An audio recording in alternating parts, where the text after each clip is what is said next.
Listen up! There is a storm coming!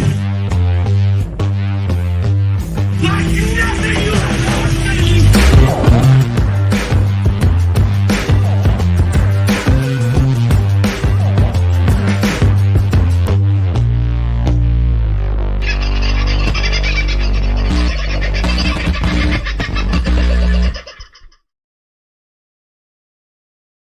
Well, howdy, folks. How you going?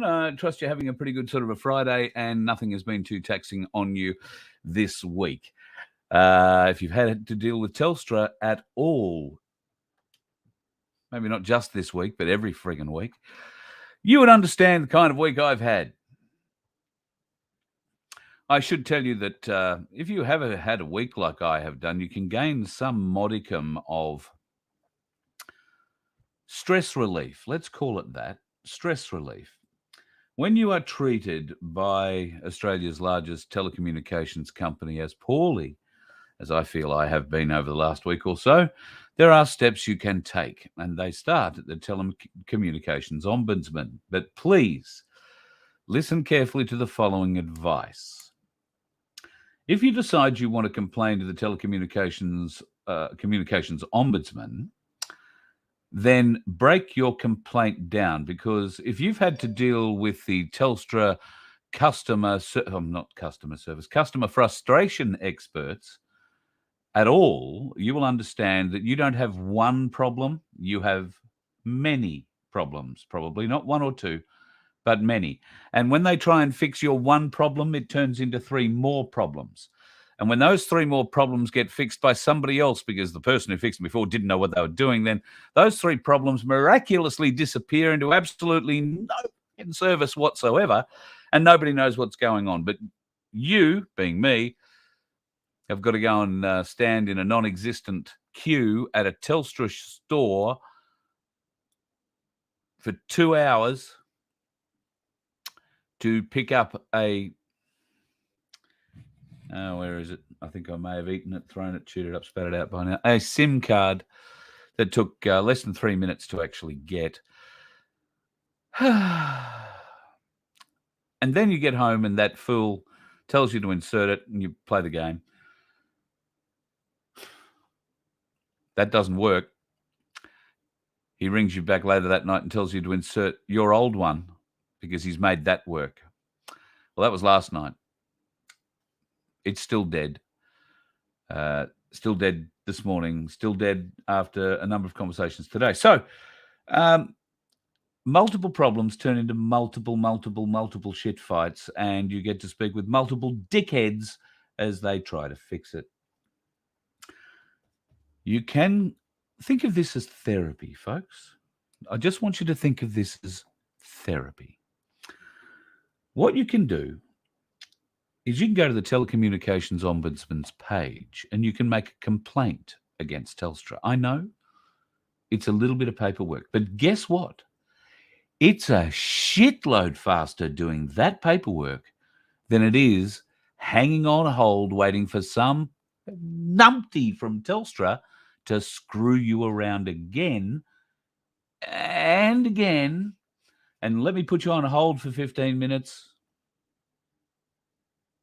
And again, just keep screwing and screwing and screwing you over. I feel like I've been at the working end of a brothel all day. Thank you, Telstra.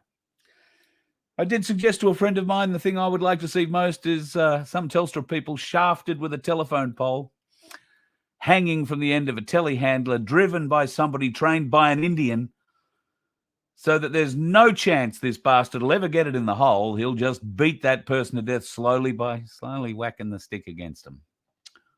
Because that's the level of incompetence we are dealing with. Anyway, back to making a complaint. Don't make one because you have multiple issues. Don't pile them all into one complaint, okay? Don't do that. Break them down into individual complaints, all right? I know, paperwork, little bit of time, but trust me, it's a lot quicker doing this than it is sitting on the phone trying to get anything like customer service out of anyone in Telstra. Anyone. I've been, for the last 4 days, dealing with the highest ends, apparently, of their customer complaints department.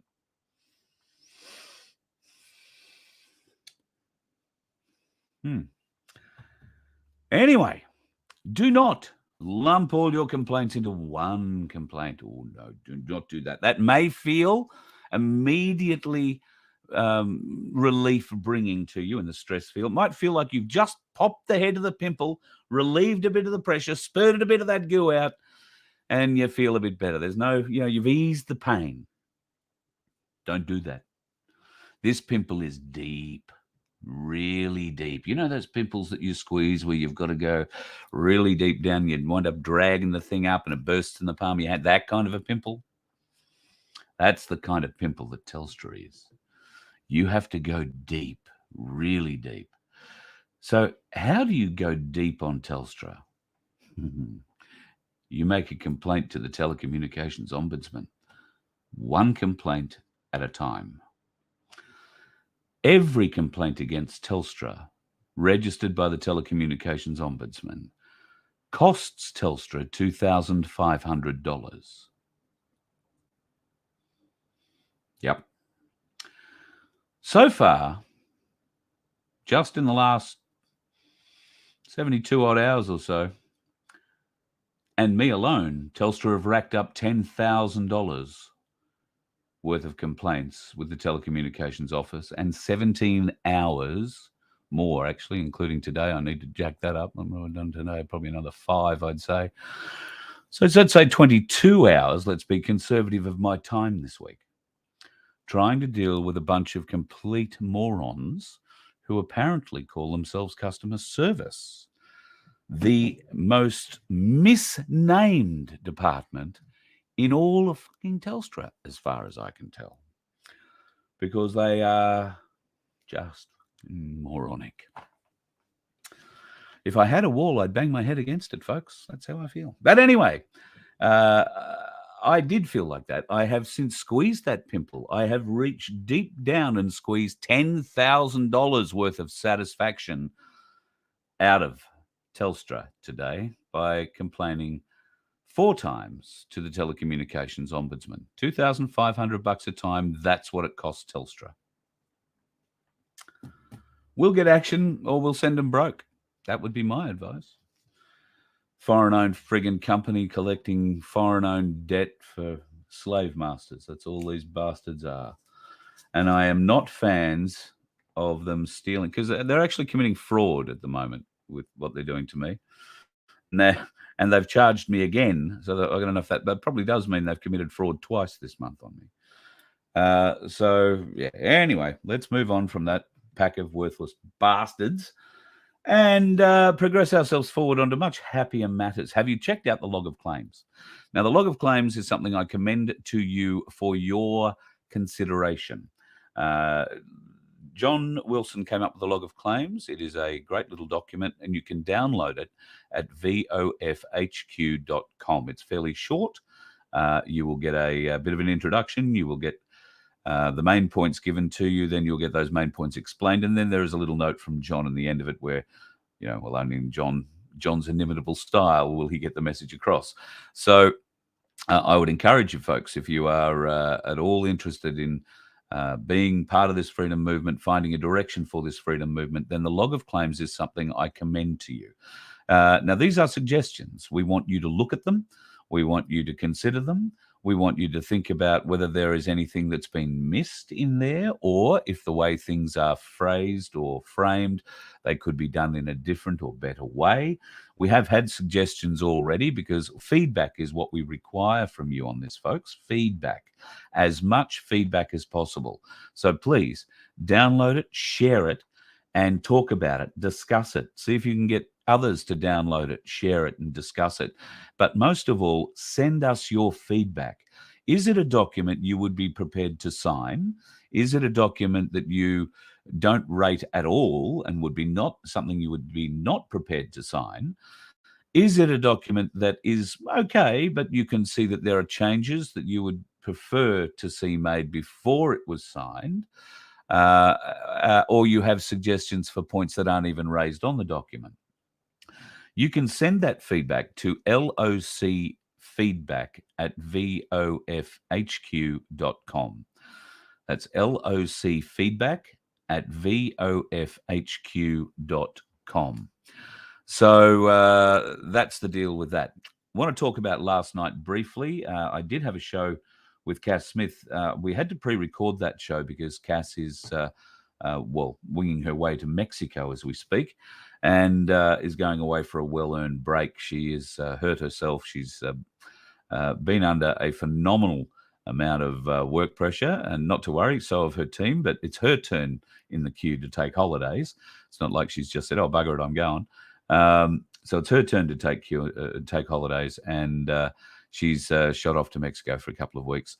So we may get the opportunity to catch up with her while she was there. That's why I pre-recorded a show with her yesterday, or late yesterday afternoon. It was about an hour, I think, before showtime. For some reason or other, when I scheduled the live to play that out, it was meant to play out as a premiere, if you like, and I was going to sit in the chat and talk to you, which would have been a new and novel experience for me. But for some reason, I couldn't make it work, couldn't make it happen, and that meant that I had to upload the show. That meant I had to download the show before I could upload the show. Anyway, it eventually got up. It's on Rumble, so it's last night's show is definitely on Rumble. It's probably the first show you'll find out there, and it is well worth having a look at. We talk about a lot of things about the financial industry.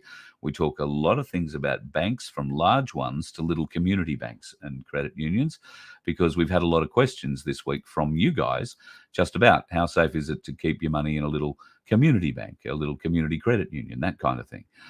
So you will find answers to those questions in there too. You'll also hear a little bit of news about gold and silver, whether or not you would have gone up and down if you'd have bought gold and silver when we first started talking about it, and what sort of a position you're going to be in. And we've also in there discussed self-managed super funds, but probably not from the perspective that we've done it before. The perspective we've taken in that show is one of responsibility. You guys need to be responsible for a self-managed super fund. That's what self-managed part of self-managed super fund stands for.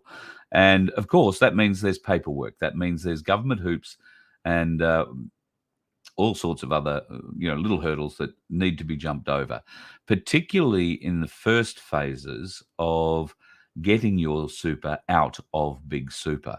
So what happens is you send me an email, carl@vofhq.com. I will pass that along to Cass. And yes, while she's away, her email or her desk is still being manned, and you will still be able to get the information. Now, what will happen is you will get an email sent to you that will contain a whole heap of information, a whole heap of links, frequently asked questions links, and some videos. Now, these are only fairly short videos, but they are important that you watch them because they will answer a lot of your questions going forward. It's not just a matter of sending Cass an email, and I've seen them come through here. Yeah, Cass, let's do this. Yeah, put me in. No worries. And that's what people expect will happen. Yep, I'm going to do this, Cass. Take my super out and turn it in gold and silver. Thanks, Cass. And that's as far as it goes, because they don't read back the email that was sent back to them after that. And it's not that simple. You have to be responsible for taking that out. That means you have to jump through a few paperwork hurdles. And if you can do that and make yourself responsible for your gold and silver, after all, it is your retirement. The government and the super company have a responsibility, I suppose, to make sure that while you say you can manage it, you actually can. Because there are many people out there who might just, I don't know, go to the casino and throw a bar of gold on it, put it all on black. I've never seen that happen, and I've worked at casinos. But then again, I've never worked in the back rooms of those casinos. Never know what gets bet there. Shouldn't say that. There is some really good information in that show from last night with Cass. So I would commend you to go and watch that back over the weekend if you have the opportunity. It's not all that long. I think it's only about 50 minutes or thereabouts. Now, I wanted to show you guys something. I'm not sure if you've seen it yet. Wrong button. Let me pull this one. This one. This is just a brilliant caricature, and I've had so much reaction from people about it in my email. So I want to thank Danny Vitz for sending this through. It really has had a great reaction. I've never had a caricature of myself ever where I've really enjoyed it or liked it or whatever. And I've now had two people in this movement. One is a painting, which she probably hates me for because I haven't given away, or I haven't come up with a plan to give away. But I don't know that I want to give it away. Nobody's ever made a painting of me before, and nobody has ever done a cartoon. I mean, trust me, plenty of people have drawn really shit pictures of me, and some people have drawn, not very flattering ones of me. But I have to say, that one I'm pretty chuffed with. So thank you, Danny Vitz. I cannot thank you enough. And just Google the name because I haven't got Danny's details available to me here in this stream. I meant to hook them up earlier and I forgot all about it. So I'm sorry, Danny. Send me another email. We got to get in touch because there are people who want me to send photos of them to you so that you can do to them what you've done to me. Doesn't that sound like fun? Speaking of doing things to people, we have a man who has done many, many, many things for his government. I say his government because, well, he's not one of ours. And his government, well, sort of one of our brothers in arms, though, so we don't mind him coming on the show occasionally. These days, of course, he doesn't fly around doing super secret things over Antarctica or anywhere else in the world. These days, he hovers about the country with an all-knowing, all-seeing eye, keeping track of all things important that travel via road. Hello, Bob. How you going, Carl? Good evening, everyone. Is that a big enough intro for you? Oh, I definitely think so, yeah. I've certainly been a man that has enjoyed your red dust, and it's gotten in places that I have no idea how the hell it ever got there. And yeah. Yeah, mate, that red dust will get anywhere. And most people, good Aussies call it bull dust. Yeah. Well, it certainly does get in the crack that produces it, if that's the case.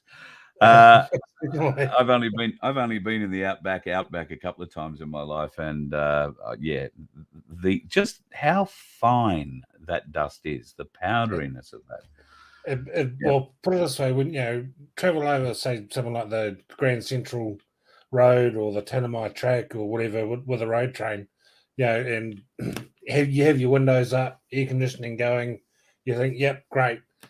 Go and step into the shower at the Roadhouse, and the water turns red because all this red dust just, you think you look okay, but it gets everywhere, and yeah. So just for our international guests, because we've got a few, I think, watching us tonight on Rumble and other places, explain the road train that you're talking about. So they call them they're semis, if you like, in America, and I don't know what they call them in England other than frightening, scary. Okay, well, sort of in England, what they term as a juggernaut, we classify here as a semi-trailer.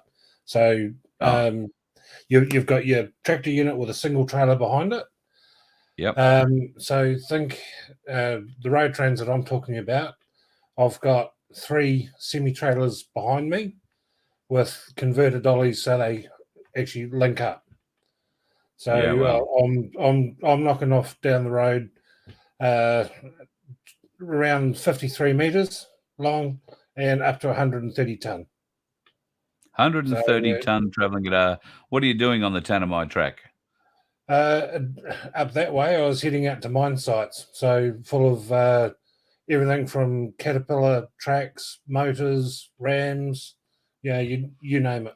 Just and what sort of speed can you do along that with 103 ton on the back? And the Tanami track with the corrugations generally about 25 k's an hour if you still want some teeth left inside your head. Very, very slow. And unless you're lucky enough to sneak in behind the grader when it's just been nicely done, and then you can get a bit of a better speed. But normally, you're right down in low range.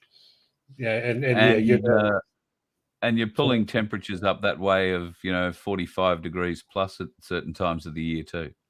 Absolutely. And Yeah. if you're ever unlucky enough to blow a tire, you always make sure you've got a good sturdy blanket or whatever down on the ground, because any tar or anything like that that's there, that stuff is like fire, and you've got to get Yeah. down, get your jack under the axle, and jack it up. And it'll stick to you. Your body will rip it up off the road, rip it out of the road, Absolutely, won't it? yeah, Yeah. absolutely. And then you always got to make sure you keep your eye out for snakes and that sort of thing that want to come in under the shade of your truck. So Yeah. it's sort of an extra incentive to hurry up and change the tire. Yeah, I would imagine so, given that you're fighting inland taipans, or what do they call them over there? The Yeah, Western brown? Western brown, yeah, Yeah. absolutely. We get all of those lovely snakes over here. Some decent sized scrubbies up there, some good king browns I've seen on mine Mhm. sites up there that stretch across the whole road. Yes. Yeah. Yeah. And being a Kiwi, you deal with our local reptilic fauna quite well, wouldn't you? Well, in NZ, we don't have snakes at all. Yeah. So coming over here, when you sort of first sort of see one, you're absolutely packing yourself. Yeah. And I certainly treat them with respect and a very, very wide berth. But I'm That's certainly wise. not game enough to go and grab one by the tail or anything. You know, I used to think that the kiwi bird was frightening, but you've met one of our emus, haven't you? Yes. Yeah. I've Yeah. well, put it this way, I've seen a couple of your cassowaries up the top end as well, and Oh, yeah. certainly wasn't too keen to get out of the truck with those bastards around. They are certainly prehistoric, those mothers, aren't they? Yes. Oh, yeah. Yeah, there's nothing good about them. Seen a few bush turkeys as well. Yeah, Oh, certainly broken a few lights. Several kangaroos have met my bull bar. Tragic. 103 tons traveling at 25 kilometres an hour. There's not much you can do. What's worse is when you go up north, or up the northwest here, and you get a camel come across the road. Ooh. And gave one of those a bit of arsenic, as it were. 130 ton at 90 k's an hour, and I think he got the message to move out of the way. I would think they would have rushed him along quite nicely. He may have found it hard to drink for a while. His lower lip might have been scratched. But some fun times out there, put it that way. And there's a lot of trucks on the road. It's not just you guys carrying mine site stuff. You're carrying all big pipes and all that sort of stuff. There's a lot of stuff. We'll see, especially over west, we don't have the rail infrastructure, so absolutely everything goes by truck. So everything from all your groceries, your generators, filters, everything that you would normally have in your day-to-day life, all your clothing, everything in the country, all goes by truck. The companies you work for take all that sort of stuff, the white goods, the plumbing goods, the construction goods, the everything else goods. But Scott's refrigeration had the contract, at least in the East Coast, I imagine for the West as well, for shifting meat around the country. Yeah, and they've recently gone broke. Well, see, Scots do a lot more. The Scots, Rand, and Sands refrigeration is all under one big umbrella. Now, we know Scots has gone under, but the other two are actually owned by an investment company called AHG, or Automotive Group Holdings. Oh, sorry, Automotive Holdings Group. Now, trying to explain this. Over the years, that investment company has literally raped and pillaged those three companies to the point where there's nothing left. Maintenance was a dirty word. Just everything was running on a shoestring. And now that Scott's is gone, and I'm also led to believe with my contacts that the other two are also on very, very shaky ground. we're talking over 65% of the country's chilled and frozen goods, and this is everything. So your frozen peas, your chicken, all of your meats, your veggies, your fruit. This is all now at risk, and there isn't the companies around that have the clout or the capability to take it on. So there could be some very, very interesting times to come where you may not be able to get your frozen and chilled stuff out of the supermarkets because it simply can't be transported. Yeah. That's going to cause a big hole in our transport infrastructure around the country. I have heard that there are a couple of companies looking at buying in, but by the sounds of it, it would require much greater buy-in than just taking on, the meat transport section, for instance. And this is where I guess the likes of Lynn, Fox and Toll could be involved. Yes. I do know that even a couple of the supermarkets, both Woolies and Coles, are now actually looking at securing their own transport to try and maintain sustainable logistics. But in order for them to do that, the price of what you're going to pay in the supermarkets is going to absolutely skyrocket. And you're going to have delays because they've got to turn around and build all these new trailers, the warehouses and stuff to house it, everything else. And it's, and unfortunately, us as the end user is going to be the ones hanging out on a limb with nowhere to go. Yeah. So I've heard that there are Indian transport companies that are investing great deals of money in Australia at the moment. Mm-hmm. I know that if you are looking to do a multi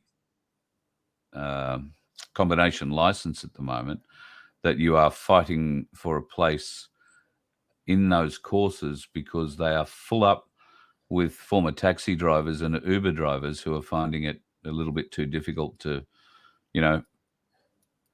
work in that sphere. And somebody told them, "Oh, this is great. All you've got to do is sit and drive in a straight line." Yes.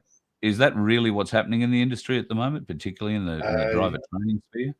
Yes. I can even take you back to 3 years ago. There was a particular training company here in Western Australia that they were training specifically Indians that had literally come straight in the country.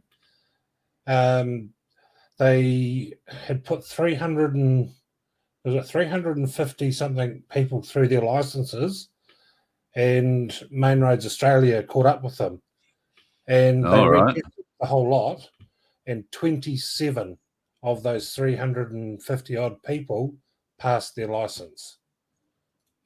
And so they actually took their licenses off because what was happening, they would have an interpreter that would go in and do their testing and everything else. And they're sitting there talking about the weather and, and how good their dinner was last week and everything else. And the interpreter was giving the assessor the right English answers. And then they would go out in the truck, and there'd be 2 or 3 of them in the back of a truck, and they'd just take turns and literally driving around the block.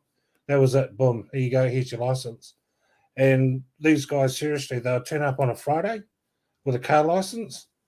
And then Saturday afternoon, Sunday, if they were unlucky, they would turn out and they'd have an MC license. MC means multiple combination. So that means they can drive anything from a car all the way through to a road train with absolutely no experience. Now, does that mean that they can pull a 4-trailer road train? I've seen... Yes.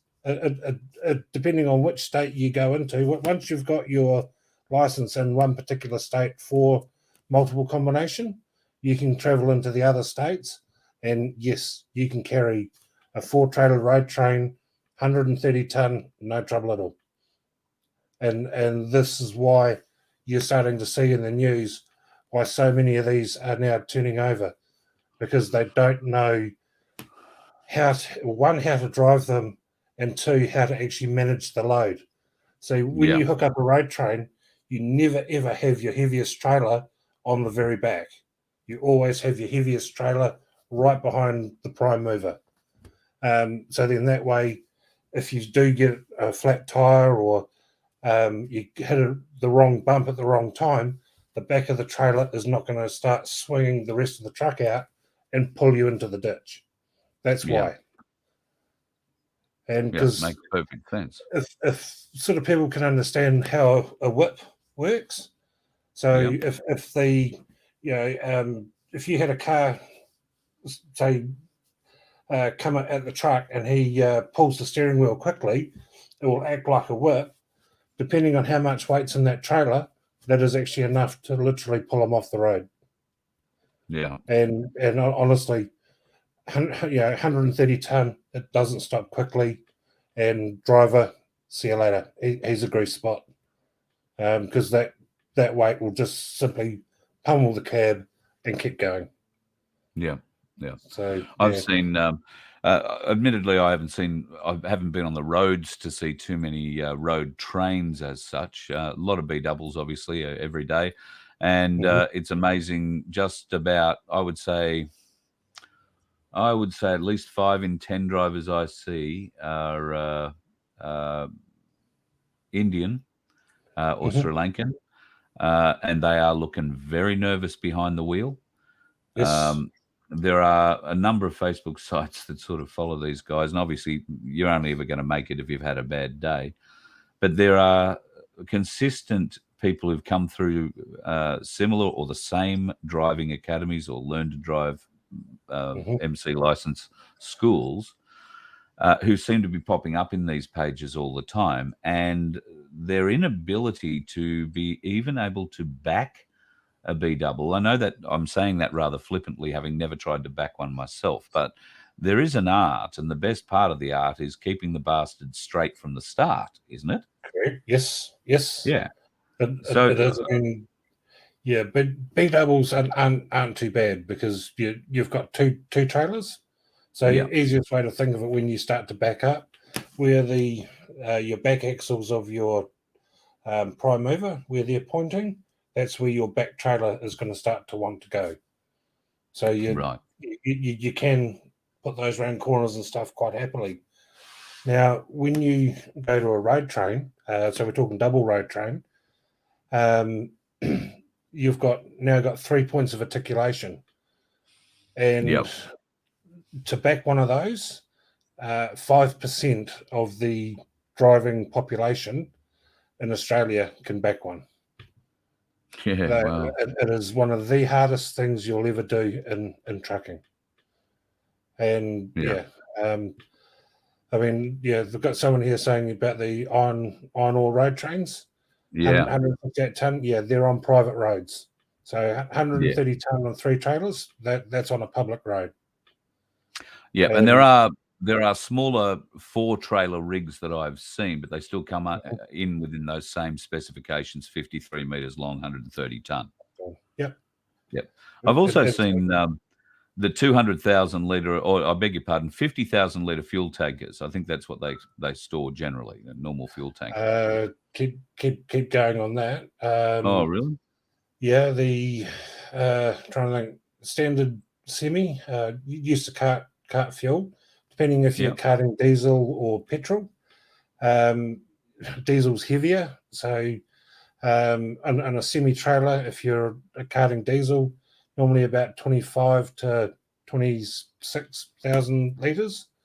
If you're carting petrol, you can push that up to around 32, 33,000 per semi trailer.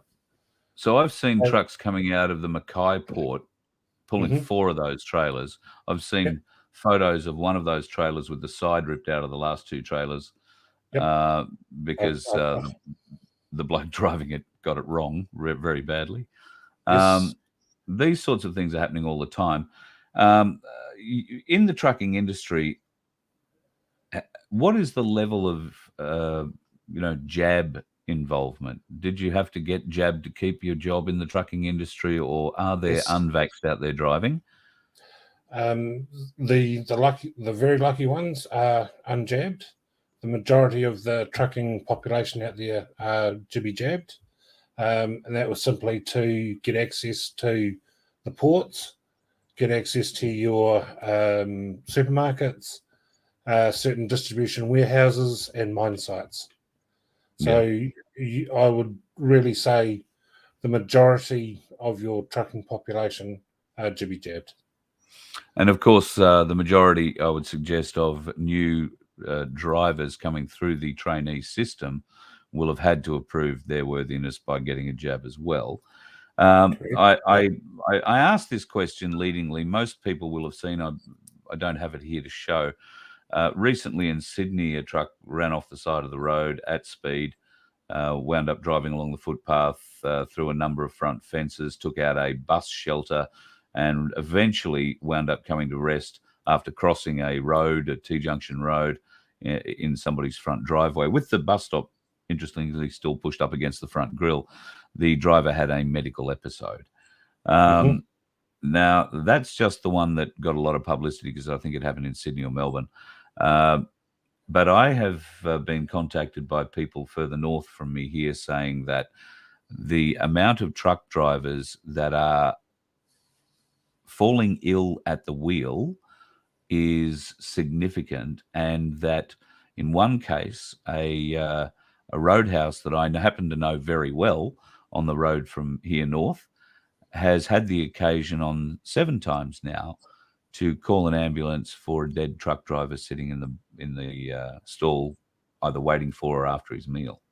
That's not a good sign, but I can tell you that particular truck stop does brilliant food. That's why the trucks stop there. So it's not the food. Is this showing as an issue in the part of the world where you're at? Yes, it is starting to.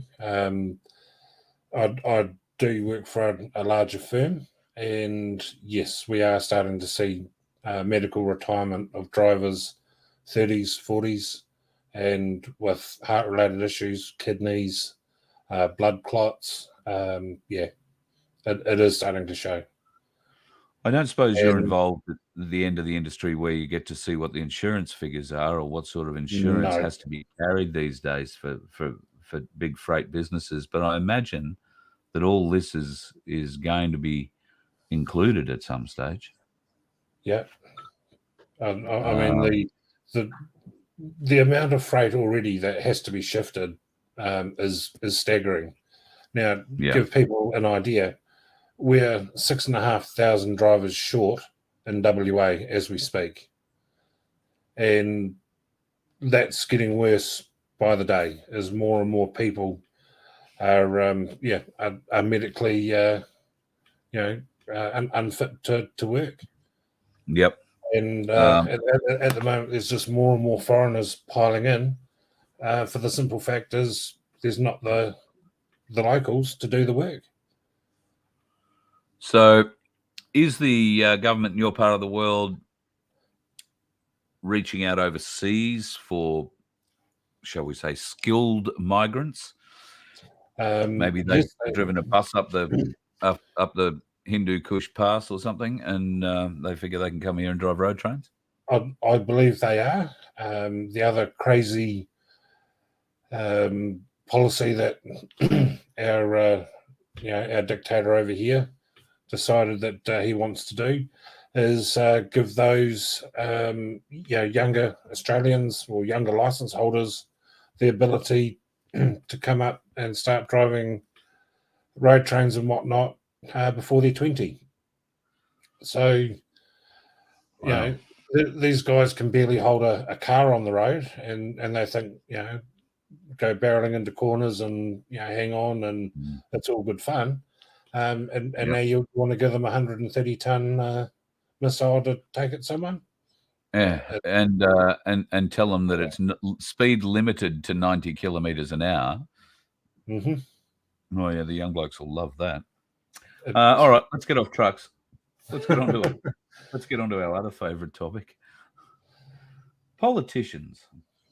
Now, we all have our own certain take on politicians. Some of them we think, oh, aren't real bad. Some of them portray that they're good people, that they're working for the people that elected them and for the betterment of all of us. They're lying for the most part, or they're just confused and still think that they're actually in Parliament for the reason they thought they were going there, and haven't been introduced to how it really works yet. When they are, they invariably wind up on all sorts of committees. They wind up going to all sorts of dinners and lunches and fundraisers and baby shakings and hand kissings. And what results usually is somewhere along the line a bit of money floating around. But people think politicians declare everything that they get. What's your understanding of how that works? Okay, going back to when I was, doing my spooky stuff in the shadows. So this is historic knowledge that you're giving us. We can only think that their sneakiness has got better in the intervening years. Oh, it still happens today, and I can tell you that. So what they do is they start the aspiring politicians off very, very young. So you'll have movements like Labour youth or your Liberal youth, debating clubs, this sort of thing. And the leaders of these political parties, they look at the candidates, they look at the family background, they look at their bribability, and they also look how corrupt they can be, or how corruptible can these people get. So what they do is when they start them off, they'll start them off generally in local politics. So everything's relatively low end. And so what they do is they'll start the process of hiding their money and getting everything over into family trusts. And as you climb up through the ladder, the amount of bribes and corruption increases. In saying that, when you go to these dinner parties and that sort of thing, they'll also start putting them with children, lovely ladies, and very miraculously, they get photographed. Or so we should point out they're not always there willingly. Is that right? Correct. So drugs and alcohol, everything is brought into the picture quite early on. So they are caught in a compromising position. So in order for them to get their kickbacks, someone has dirt on them somewhere. So the higher up the chain that they go, the more well hidden the money becomes. So you have you have these family trusts and that sort of thing, but then you'll have people that belong to these family trusts as directors. Now these people are a fiction. They're a figment of your imagination. Names that have been taken off grave sites for children that have died, around the same time as these people were born. And so if anyone ever really tried to come looking for these people, they'll never find them because they don't exist. And so what they can do is they can start putting fake tax returns through for these people. So if anyone ever actually started to do forensic accounting on either the family trusts or anything like that, the politician has full deniability of going, well, these people here, they manage my family trust. I'm just a beneficiary of it. I know nothing. And on paper, they can fully declare that they have nothing to do with it. They have bank accounts offshore that, again, don't have to get audited because they're not within the territorial waters of that particular country. They have like directorships on certain companies, or they'll have proxy voters on certain companies where they'll say to this particular person, I want you to vote this way in a board meeting and whatnot, yet they're not present, so the decision's not theirs. So if anything goes wrong, again, they have full deniability of the whole lot.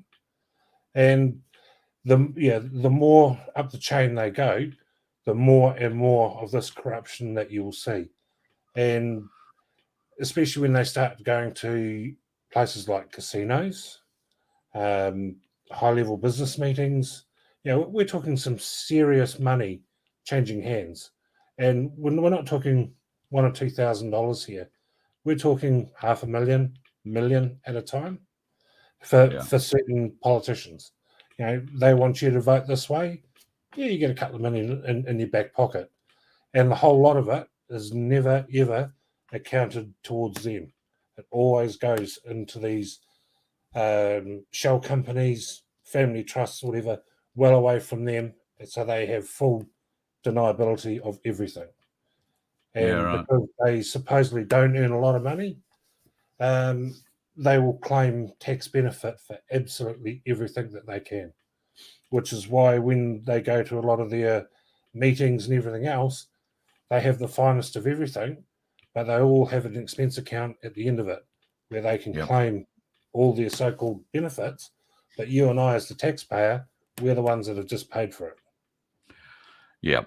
We were talking to Cass Smith yesterday about, and you'll see it in the upload that I've got through on the Rumble channel. For those of you who haven't figured out yet, maybe you've stumbled across the Rumble channel. If you normally watch None2K on YouTube or the Voice of Freedom on YouTube, they've shut me down there for another 6 days, I think. They've put strikes against me on both channels, and they're clearly moving to probably do to me what they did to the Aussie Cossack, and that will be just turning the channels off. They've already removed one of my channels. They did that some months ago, just cancelled it, took it off the air. It was a channel that had, I think, about 3,500 or 4,000 subscribers to it. Most of those subscribers, I think, will have been across most of these other channels. So, but if you do happen to hear from people, folks, that they can't find me on None2K or I've disappeared off the face of the earth on YouTube, that is the reason why. It's still on YouTube on Voice of Freedom, VOI space CEFREEDOM. It's still on YouTube, and then when the need arises, it will miraculously pop up on about half a dozen more channels on YouTube, which are just sitting in the background waiting. But their model for taking me and deplatforming me, and I dare say Simeon, is me, I'm an annoyance. Simeon, well, they've got to pay him a lot of money. And he has 156,000 subscribers, and on YouTube, just on my None2K channel, there's not quite 11,000. So I don't make an impact on what they've got to pay every month, because trust me, they don't pay me much every month, less than $400 usually. So I'm not in this for the money. That's where they've got it confused. They ban you if you are monetizing your programs. So I've got one channel that monetizes things and about 16 that don't. So they leave those 16 alone, but they have a go at the one that's monetized. It's only because that's where the algorithm looks. It's stupidity. Now that I've said this, they will go back through my catalog at some stage, and over the next 3 weeks, they'll ban all the other channels that they can find as well. But we know that censorship is what they are all about. And they don't want us talking about things like this, Bob, telling people how the politicians hide their money, where that money may be generated from, and why they would want to hide it. So thank God, at least this point, at least for Rumble, and I think BitChute will be the next platform that I fire up. I'm not sure that you can live stream to BitChute. That's why I've held off on it. But we will start a channel there and just begin to upload stuff too, which I think should work out okay. It's just dawned on me that I was going to invite Vince in for a chat, and I forgot to send him the bloody invite. So Vince, I know you're probably in the chat. I'm going to send you your invite now. Send me a text if you don't get it. We'll get Vince in to come and have a chat too, because there's been some interesting news happening in the crypto world, of course, over the last week with finances and all that. Isn't it interesting, Bob, that our politicians haven't come out and spoken a great deal about finances this week? In fact, the biggest thing I've heard out of our politicians this week, squeaking about the voice. They seem to be the only ones in the country that want it. Is that getting much coverage in your part of the world? Well, McGowan and whatnot is banging on about it, most certainly. But there's a number of people that that I speak to every day, and they don't want a bar of it because they not that they're racist or anything like that, but they can see through the bullshit of exactly what these politicians are after. And certainly out where we are, there's a hell of a lot of mining anyway, and to remove the indigenous off their land, it's disgusting as it is, let alone do what they're doing in the NT. That's just beyond okay as far as I'm concerned. To me, I would be out there and I'd be jabbing these politicians with their jibby jab and see how they like it. I don't know whether you're probably not in a position to have heard or even know much about what's going on with the Aboriginal communities in the more regional areas. I've recently had some contact with some folks in the Northern Territory who are telling me that kids are being offered $500 a jab.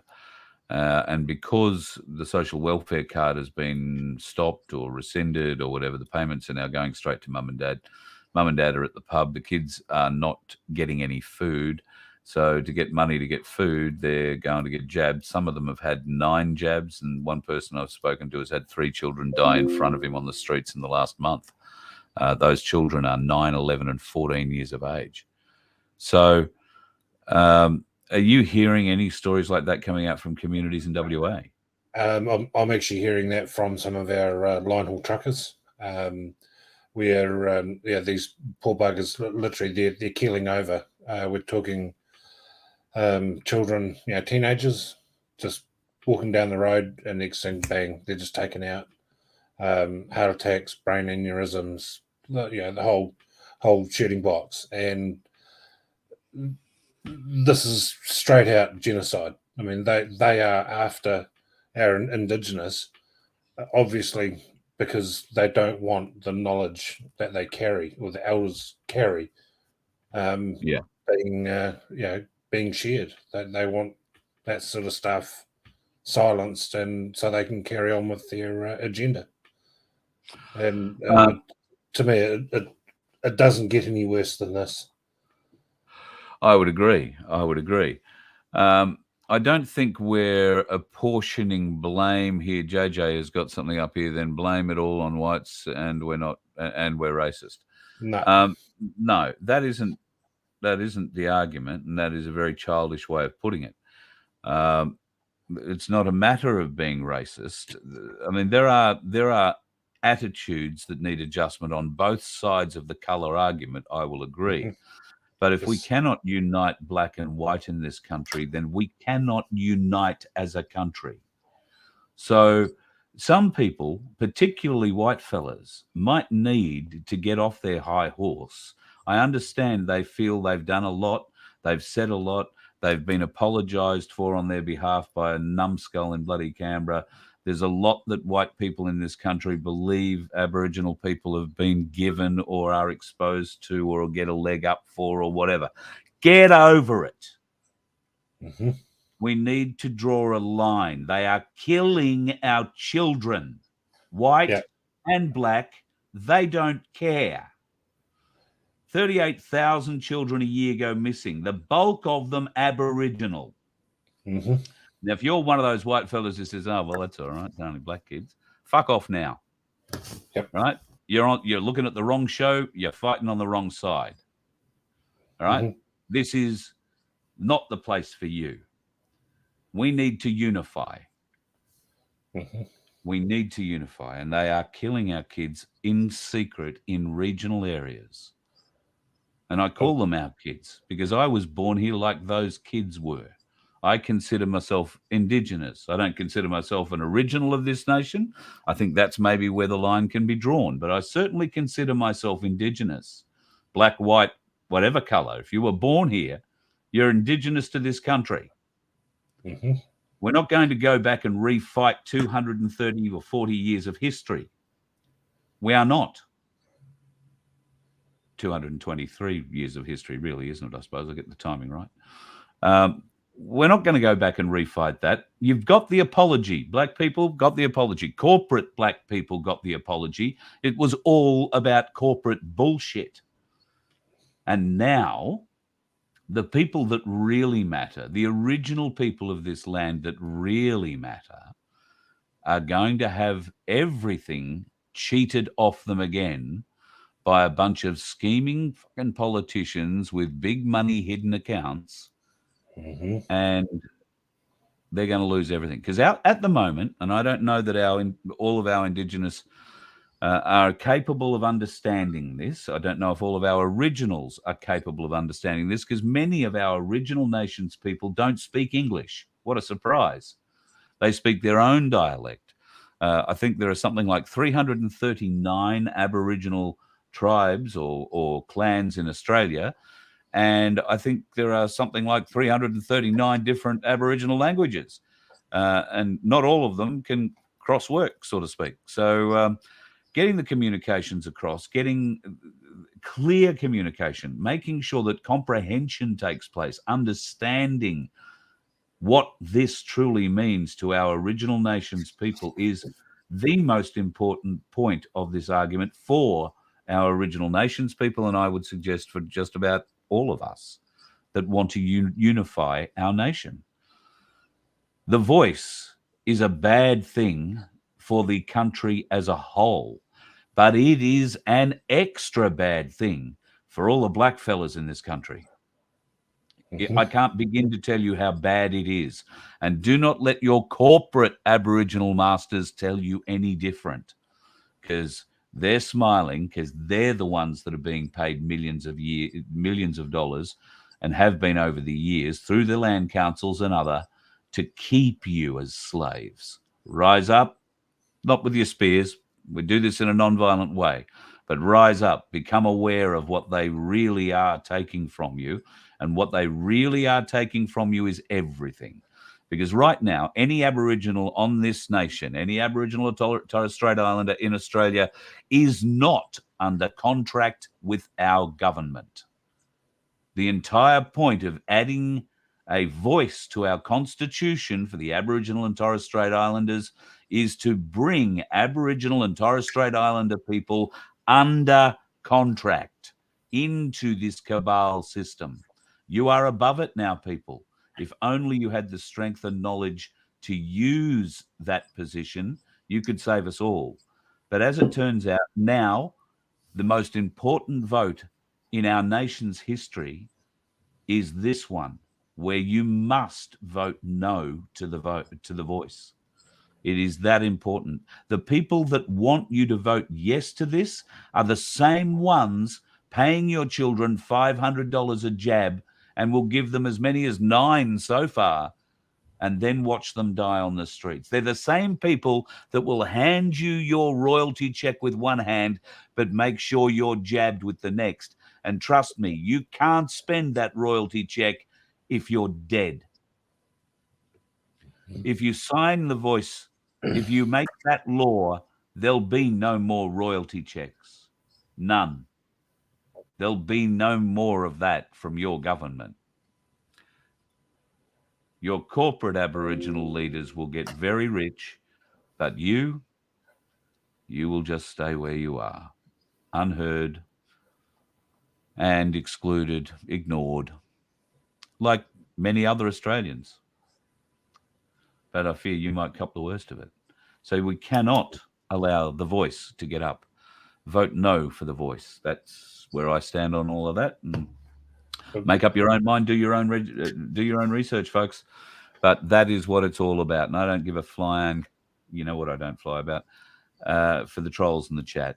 You're in there as plants. We know you're in there as plants.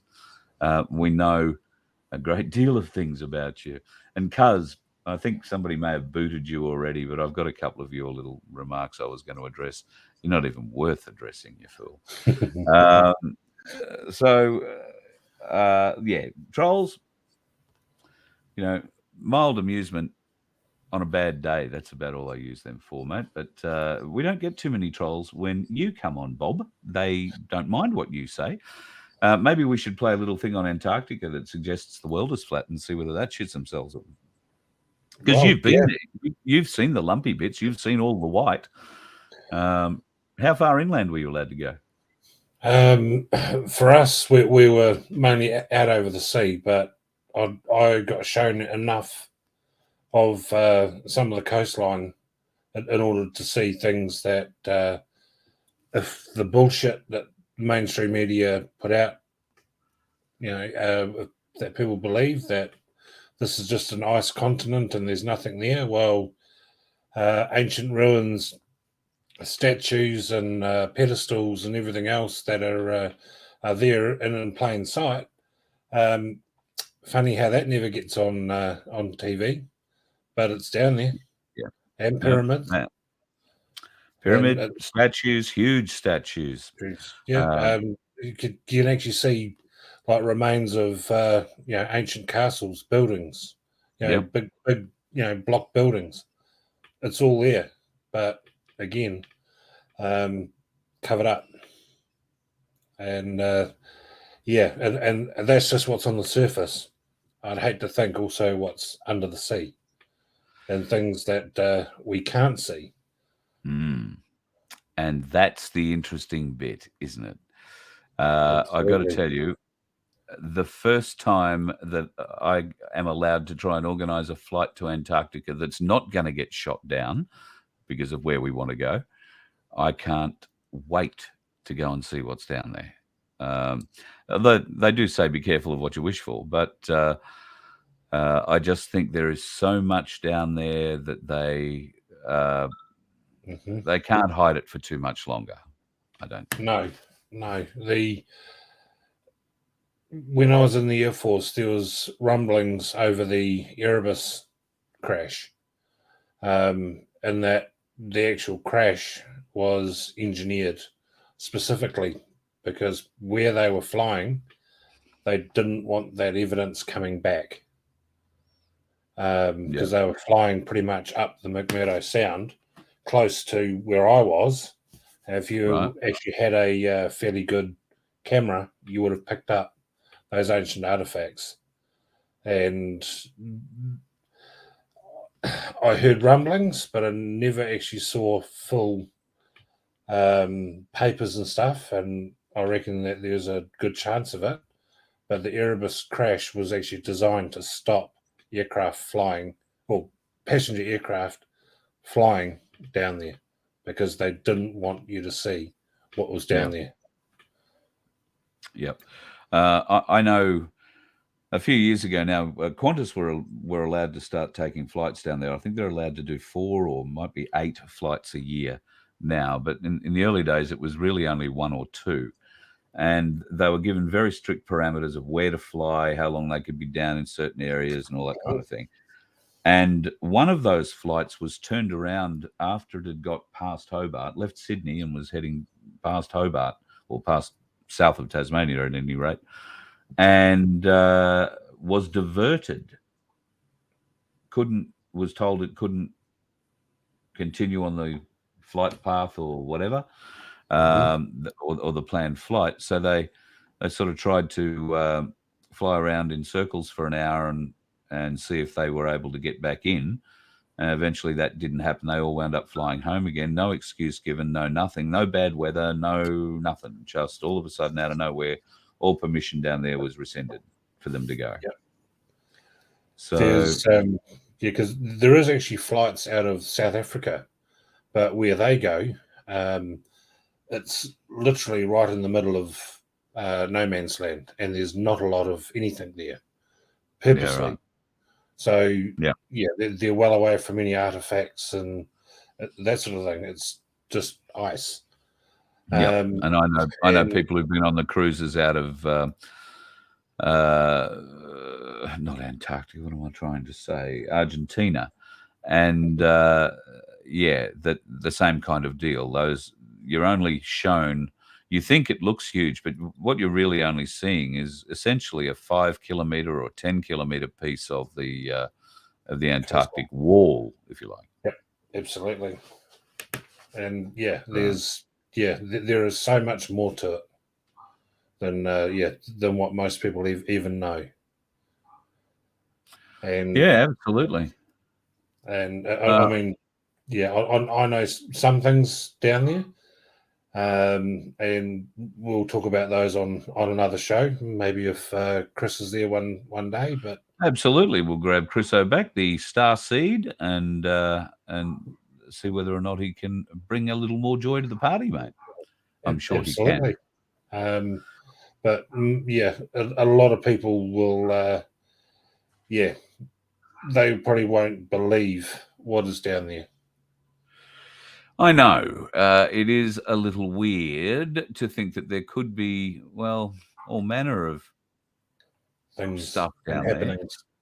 I would put out a little something for folks just to watch and go forward, have a bit of a look at. I've had a long, in-depth phone call with my mum this week because I grew up my entire life studiously avoiding a very expensive bound set of Encyclopedia Britannica that my parents must have chipped away at for 15 or 20 years to buy through Encyclopedia Britannica or Reader's Digest or something, and in the hope that I might gain some knowledge in education and go to university and do something with my life. Turns out Encyclopedia Britannica, well, it changes every few years if it still exists. It now came out on CD-ROM the last time I heard about it. But in 1958, they made some significant changes. So I'm looking for people with a version of Encyclopedia Britannica pre-1958. I rang my mum. Those ones are 1961 that she has. So unfortunately, I dip out there. But if you, Bob, or anybody that you know, or anybody watching this has access to old sets of Encyclopedia Britannica, I would like you to go and look them up. And why would I like you to go and look them up? I'd like you to watch this. Guys, remember how I showed you the maps that were here on Earth before 1958, before the governments took them out? And I'm going to show you the Encyclopedia Britannicas in the public libraries before 1958. Here's volume 2 out of the alphabet A. And we're going to flip to the Antarctica, and this is from 1958, as you can see. Now, we're going to flip to the Antarctica and see what the Encyclopedia Britannica from 1958, before the Antarctic Treaty, says is there.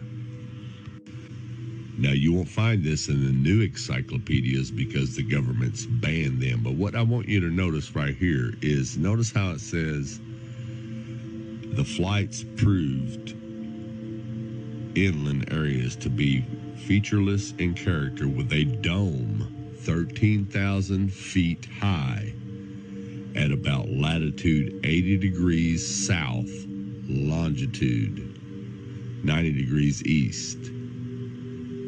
Take a really, really close look at that. Now I'm going to zoom it in for you.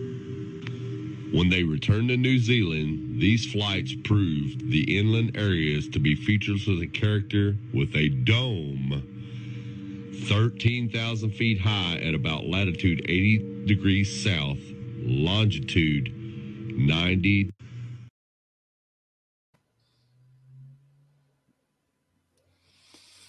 What do you make of that?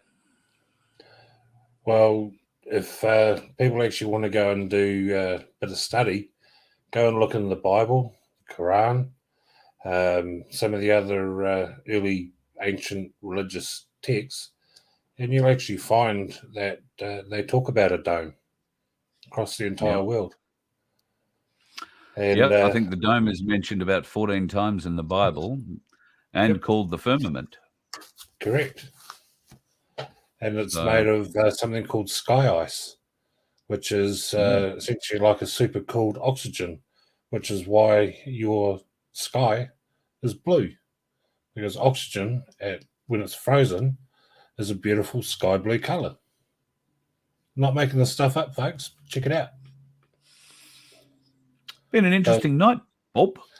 Sure has. Always an interesting night when you're on.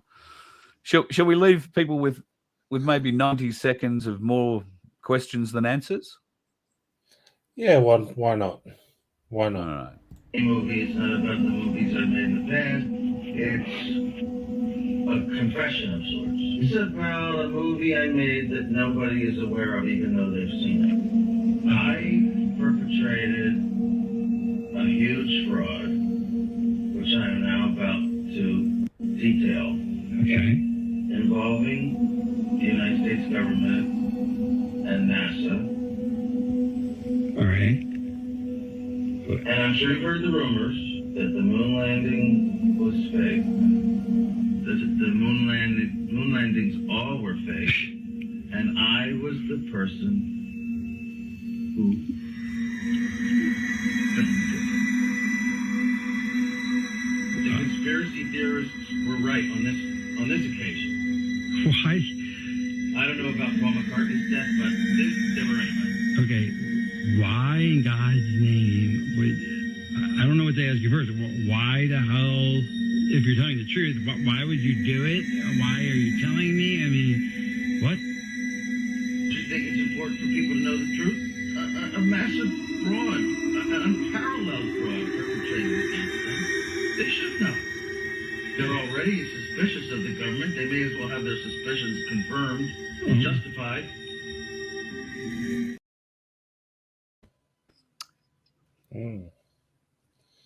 Yeah, I mean, here's something for folks.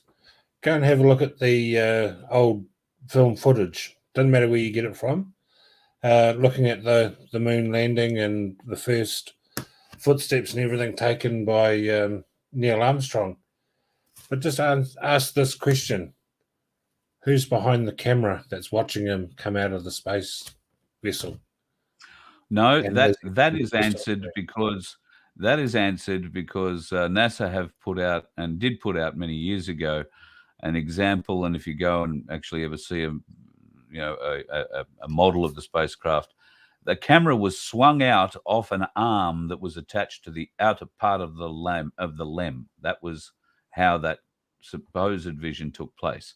But you're on the right track.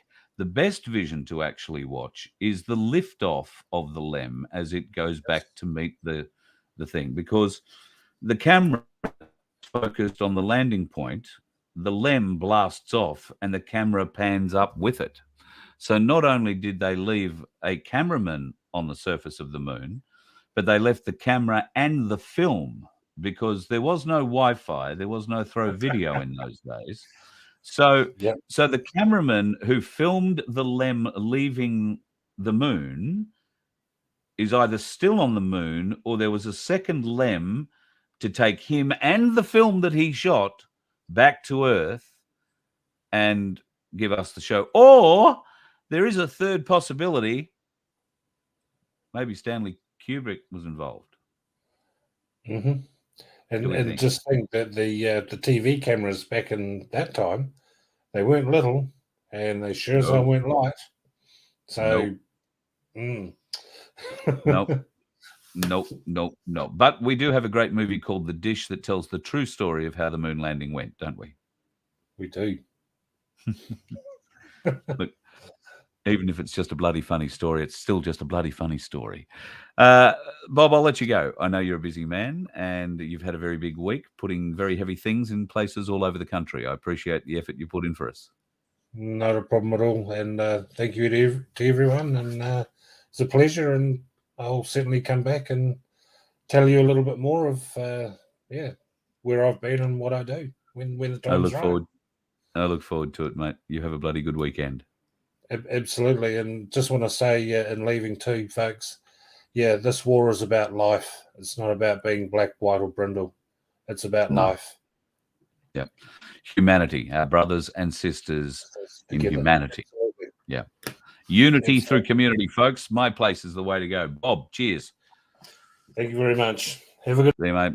Speaking of my place, big one meeting tonight. I mean, there are my place meetings happening all over Australia tonight. In fact, I suspect about 130 odd places there have been my place meetings, if not right now, then at some stage this week. One that's certainly happening tonight is in Frankston, and another one that's certainly happening tonight is on the Gold Coast at the German Club in Merrimack tonight. The second meeting of the Gold Coast My Place organisation is underway. And Darren Bergwerf was appearing via Zoom, I think, to address all and sundry there tonight and keep the message going. I see that the Facebook page has grown to over 250 members, and I hope that they got a good roll up there tonight. If you missed going to my place at the German Club in Merrimack tonight, maybe you'd like to go on Sunday. On Sunday, our very good friend, an old pirate, is going to be speaking about the log of claims at the German Club in Merrimack on Sunday. I would suggest get there for lunch around 12 o'clock, and the old pirate himself should be speaking sometime after that. He doesn't mind a beer. He doesn't mind a chat. He's very keen to meet all his good friends. But more particularly, John's very interested in hearing your thoughts on the log of claims. Now, if you don't know what I'm talking about and you missed the start of the show, the log of claims is something that we put forward for your consideration. We want to get your feedback on it. This is by no means a definitive document. You are being asked, is this something you could sign potentially in the future? And if you couldn't sign it or won't sign it, then we want to know why. Because clearly, we need a document that unifies everybody. So if you've got a problem with it, or if you've got something you feel needs to be added to it, or something needs to be amended, then please email us at locfeedback@vofhq.com. And all of that goes to John and myself. And of course, we will address it. We have had some interesting correspondence in the last week. And in fact, in the last 12 hours, we've had some very interesting correspondence, and from some expected quarters and some unexpected quarters. What we aren't seeing, though, is a number of the other freedom fighters talking about this. This has to work for them as well. So my invitation goes out to all the freedom fighters, all the freedom media, should I call them that? Now, I know we are a diminishing mob at the moment. They've deplatformed the Cossack. They've debanked Maria Z. Harvey seems to be going all right. They're playing with my YouTube channels. There are many others floating around. There are groups like TAP, I suppose. There are Dave Oneggs and his mob. An interesting little thing there. I see he's now pushing digital coins. That's a interesting development. You know that we've been working on learning and understanding digital currency thanks to the help of QSI. And I know many of you have issues with QSI. We are working through those issues just as well. But was very interested when I saw Dave Onegg starting to push a digital currency, and certainly in the fashion that he was pushing it. He commends it to you to make all this money for you. Get into it before it's all too late. So I put the Bloodhound onto the case, and we discovered a few interesting things. I guess without saying anything in definitive terms, because I am a layman at the end of the day, what we try to do here is make you aware that you need to look into things and do your own research. Don't trust what you are being told. And in this case, that's exactly my suggestion. If you are going to follow the advice of that digital coin, then do your own research. Our research has led us to believe that this is not going to work in the way that it is described. Our research has led to believe that you will be made contact personally. You'll be asked to personally put money into a wallet. And from there, that person will start looking after, the owner of that wallet will start looking after the money that is in that wallet and invest it wisely, obviously, to the tune of whatever that coin crap happens to be. Now, That is not the usual way that these sorts of things are done, and we will talk more about it tomorrow with the QSI chat, which we will have again tomorrow evening at 6:30. For the last time, 6:30 Queensland time, 7:30 New South Wales time. Daylight savings is ending, folks. What am I going to do? Should we have a public vote? Do you want the show to happen at 6:30 or 7:30 when we're all basically on the East Coast on the same time frame? Let me know in the chat and or in the comments, and we'll figure it out. I don't mind doing the show at 6:30. I don't mind doing it at 7:30. Whatever works for you works for me. I am absolutely knackered, which isn't a good start to my weekend because I'm driving 2,920 odd something kilometers in the next few days. Why am I doing that? I'm driving up to make sure that I am there for Michelle Lee's arrival when she comes across the Pacific. If you've been following the boat tracker, you'll find she's a little bit north of Cairns at the moment. I have heard this evening that she may not come into Cairns. And I think Henry and Chris, if you are watching this, take notice. I know you were going to leave Cooktown and come down to Cairns, come meet me, come welcome Michelle in. Looks like I might have to come to Cooktown because Michelle might wind up yet bumping into Australia at Cooktown. She is a bit north of Cairns. And, well, let's say when she sees the coastline, I imagine she's going to paddle for it rather than along it until she finds a convenient city to pull into. If the first convenient town happens to be Cooktown, then I would suspect Michelle will pull into Cooktown. Whether or not I can get to Cooktown in time before she gets to Cooktown remains to be seen. I will not be breaking any speed limits. I will be looking out for the squirted up drivers coming the other way and occasionally on my side of the road.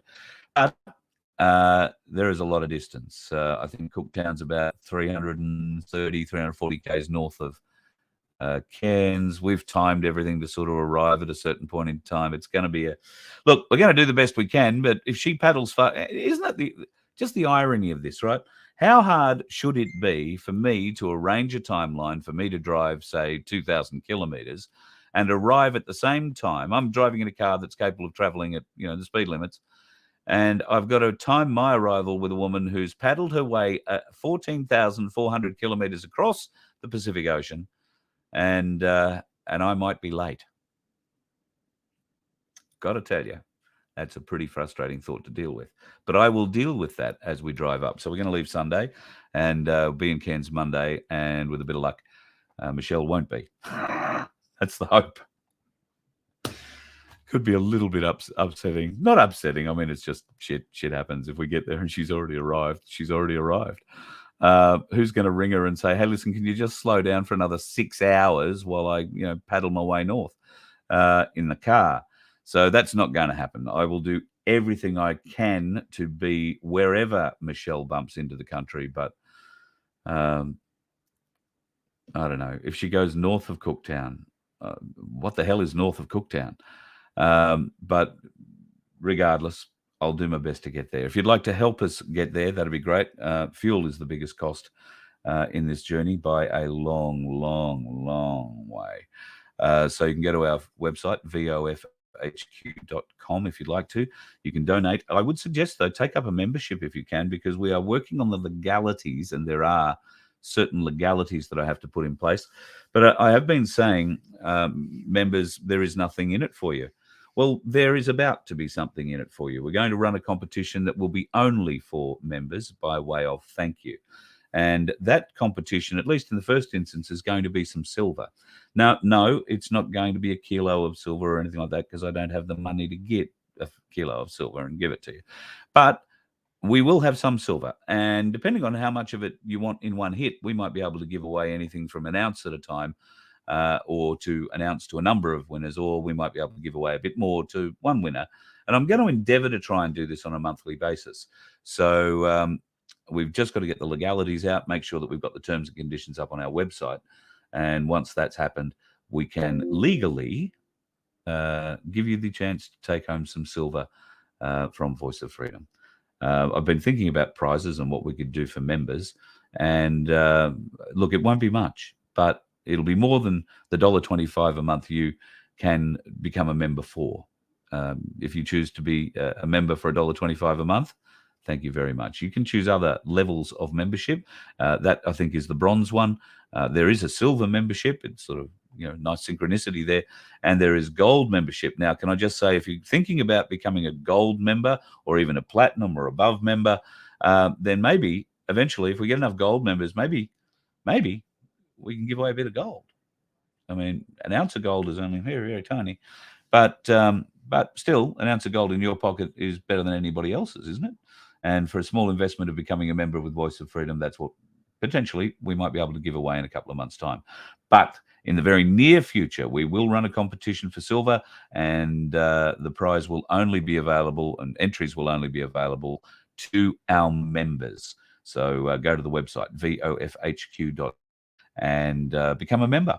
It's very easy, very quick, very fast, and you can become a member from as little as $1.25 a week. It's going to help us, and all of that money, of course, goes towards getting us to the next live venue. Hopefully, there will be a couple of live shows while I'm going. Now, because of the difficulties in dates and arranging things, trying to be there when Michelle arrives and all that sort of thing, it's been difficult to nail down dates and venues. But I can tell you, I will do a show in Cairns, but it might just happen from a park somewhere. So if you want to come along, sit around a laptop and have a chat, we'll have share a sausage or something. I don't know, probably want to know who made the sausage and what's in it. Then would love to do that. I'm not sure if Victoria is going to be working or not, but Victoria, bring the boys. I know one of them had a birthday today, so I'd love to meet them and make it a playground somewhere. We'll find somewhere. It doesn't have to be a venue. We don't have to sit down and we don't have to have a feed. I don't have to bring multiple cameras. We can just sit down and catch up. I'm going to go and have lunch in Tolga, I think, on one day. There are some folks out that way who are very keen to catch up. So I'm really looking forward to seeing parts of far north Queensland, every part of far north Queensland, because I went there once about over 30 years ago. Flew into Cairns, drove up the hill to Mareeba, wound up being convinced that I wasn't going to take a job in Mareeba fairly smartly. Spent a hellish night in an old theatre in Mareeba that had been turned into a pub. That's all I remember about it, and the fact that I got out drunk drinking Bundy by some of the biggest, baddest Bundy drinkers I've ever met in my entire career. They were playing gags on me. They took money off me. Oh God, it was just an outrageously good night. And I think I had a hangover for about 4 days afterwards. There is a long story that I could tell you that involves me watering a weed in a public park beside a family having a picnic as I was running to the public toilets to throw up. But that's a whole other story that we won't get into right now. I did say there were parts of my life I'm not terribly proud of, folks, and maybe that short stint in Mareeba of, I think it was all of 2 nights, is one of them. So I'm looking forward to going back and actually seeing part of Cairns, we are going to come back up the hill, maybe have a look at Mareeba, and obviously, if we're going to go to Mareeba, we'll come to Tolga, down in the Daintree. Really looking forward to having a good look in there. Never been to the Daintree either. It's very exciting for us. So if we're going up there, we may as well do a few shows from a few interesting places, and I'll try and bring you a little view of it. Nobody's paying for the holiday. It's not really a holiday. I just thought I'll share the parts of it. If you've never been to far north Queensland, I've never been to far north Queensland, I'll share bits of that for you. So don't think I'm doing it because, some great travel company is paying me for it. They're not. It's not happening. And that's cool. We can do a show from under a tree anywhere. Don't need to have a venue. I will be trying to sort one venue out in Townsville for the trip back. So I would expect a show in Townsville somewhere maybe after the 6th or the 7th of April. And further down south, if you want me to call in on the way back and do a show in your part of the town and part of the world, then we can do that too. So Rockhampton, Yeppoon, I know you guys were keen. And some people in Gympie wanted me to get together too. So send me an email, carl@vofhq.com. Like I say, doesn't have to be a show. The road we'll be traveling on. If you think you can arrange a cut lunch and a thermos in a park on the side of the road as we'll be driving through your town at an appropriate time, we'll pull over and say hi. It's that simple. And can do a show anywhere, anytime. Don't need an audience to do a show. I'm here by myself now, so you can see how it works. Anyway, folks, it's been a big Friday night. I've missed a heap of the comments going down here. There's probably a few more coming from a couple of trolls. Not bothering with trolls anymore. Smart-ass comments, whole deal. If I don't block you, I'm hoping one of the other admins do. But if I see a comment, I'm just going to block you. Couldn't be bothered with you. Enjoy yourselves, folks. Have a bloody great time. And remember, Cairns bound. Not going to stop and see anybody on the side of the road while we're going to Cairns because that bloody mad woman in the rowboat is paddling faster than ever and could get there before I do. This is not ideal. But who's going to tell her to slow down? Well, I guess there's one really, really good thing about that with Michelle. She doesn't have to deal with the dickheads out there on the roads. Not at all. You let one ant stand up to us, then they all might stand up.